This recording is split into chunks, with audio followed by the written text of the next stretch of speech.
नवरात्रि का छठा दिन और इस दिन हम माँ कात्यायनी की आराधना करते हैं। उन्होंने महिषासुर जैसे दुष्ट राक्षस का वध किया।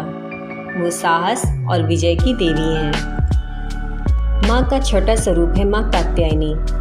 कथा है कि महिषासुर नाम का एक असुर बहुत शक्तिशाली हो गया था। उसने स्वर्गलोक पर कब्जा कर लिया और देवताओं को परेशान करने लगा।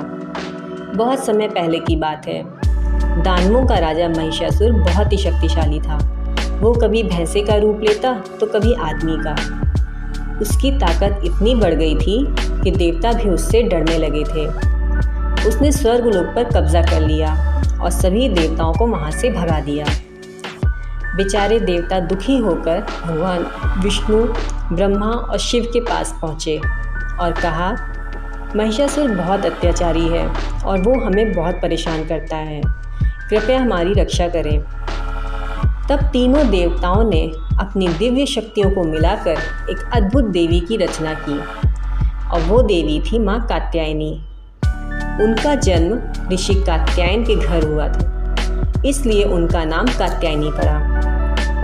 माँ कात्यायनी का स्वरूप बहुत तेजस्वी था। उनके 4 हाथ थे, एक हाथ में तलवार, दूसरे में कमल, तीसरे में त्रिशूल और चौथा हाथ आशीर्वाद देने के लिए उठा हुआ था।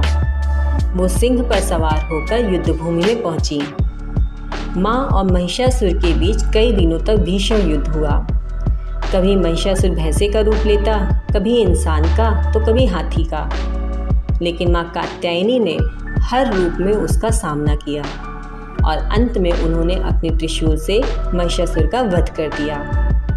देवताओं ने खुशी से जय जयकार की और कहा, माँ कात्यायनी माँ ने देवताओं को स्वर्गलोक वापस दिला दिया और सबको शांति प्रदान की। वो हमें साहस और विजय की देवी मानी जाती हैं।